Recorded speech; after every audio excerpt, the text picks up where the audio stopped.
Halo semuanya, perkenalkan nama saya Farmasino. Kali ini saya akan mempresentasikan proyek manajemen pengetahuan saya, yaitu implementasi AI dalam knowledge management dengan studi kasus yang saya bawakan, yaitu Google LLC untuk mendukung strategi bisnis. Sebelum kita masuk ke implementasi, kita masuk ke latar belakangnya terlebih dahulu, yaitu era baru knowledge management. Nah, di era industri 4.0, pengetahuan telah menjadi aset kompetitif paling berharga untuk mempertahankan keunggulan bisnis. Sebagai pelopor inovasi, Google berhasil mentransformasi pengolahan informasi tradisional menjadi ekosistem knowledge management yang cerdas dan presisi melalui integrasi artificial intelligence.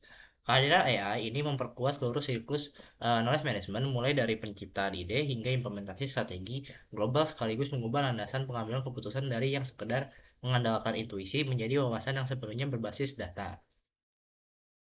Lalu di sini ada model pembentukan pengetahuan atau SECI, yaitu socialization, externalization, combination, dan internalization.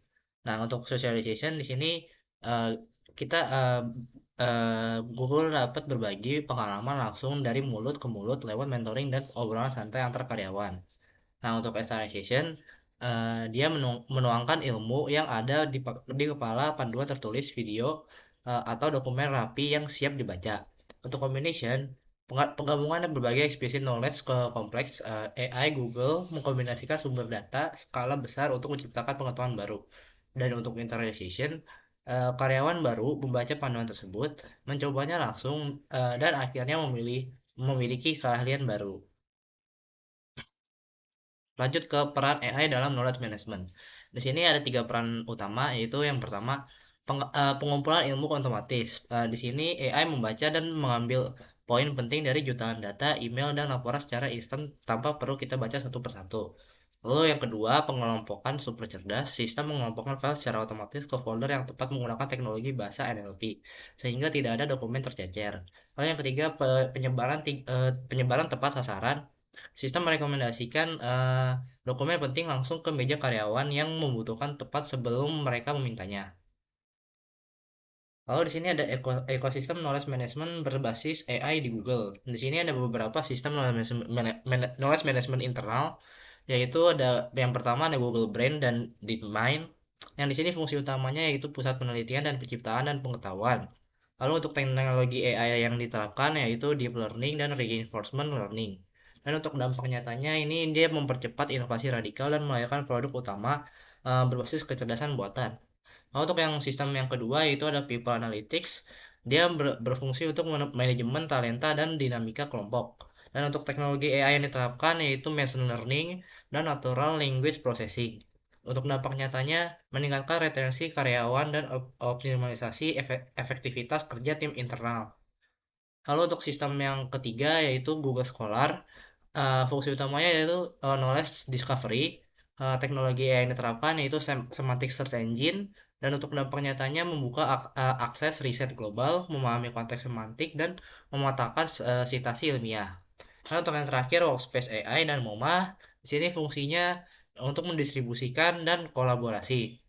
Eh, untuk teknologi yang diterapkan yaitu generative AI dan intelligent notification system. Lalu untuk dampak nyatanya itu mengoptimalkan produktivitas real time dan secara drastis mencegah duplikasi kerja.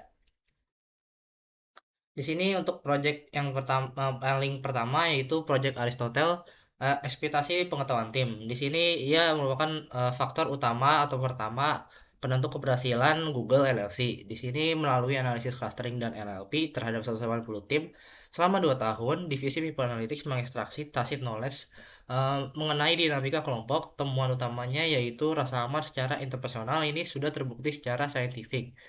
Bukan sekedar intuisi tapi juga sebagai pondasi paling kritis bagi tim yang efektif dan inovatif di Google.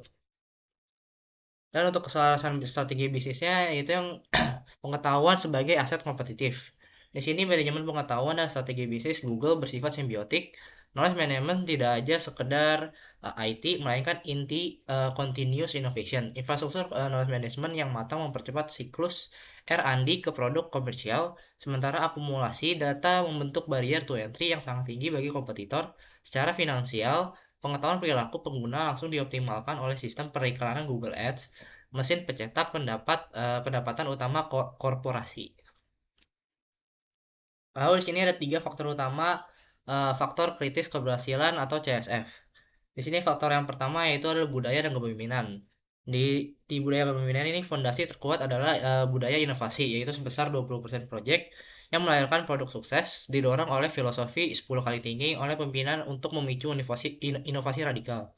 Lalu untuk yang kedua, teknologi infrastruktur skalabilitas sistem knowledge management dimungkinkan oleh infrastruktur pusat data global raksasa dan implementasi algoritma kecerdasan buatan terdepan atau yang biasa kita sebut state of the art.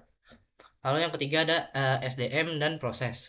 Yang ini dikelola melalui pelatihan literasi digital berkelanjutan, proses penciptaan pengetahuan di standarisasi ketat, misalnya seperti engineering design documents.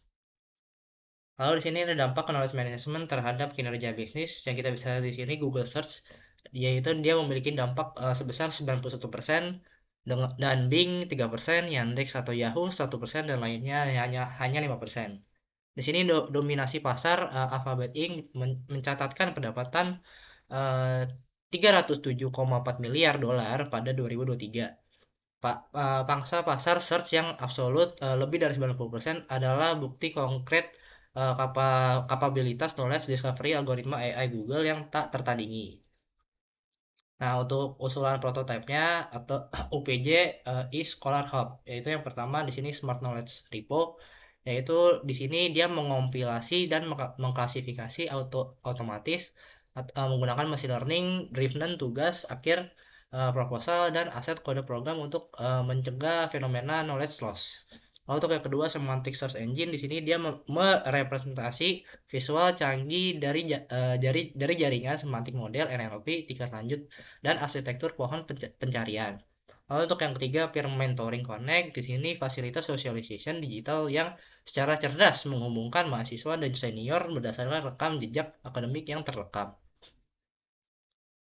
Oke, lanjut ke kesimpulan. Kesimpulannya adalah akselerator AI melalui integrasi ML dan NLP mampu mempercepat pengolahan pengetahuan melampaui sistem konvensional. Namun efektivitasnya tetap bergantung pada faktor manusia dan physiological safety atau kita biasa sebut budaya organisasi yang mendukung inovasi tersebut. Oleh karena itu, organisasi sebaiknya membangun budaya keterbukaan dan melakukan knowledge audit terlebih dahulu sebelum berinvestasi pada AI. Implementasi selanjutnya harus dilakukan secara bertahap atau agile dengan evaluasi holistik yang menggabungkan metrik kuantitatif atau yang biasa kita sebut knowledge reuse index dan kualitatif demi ROI yang optimal. Sekian dari saya, terima kasih.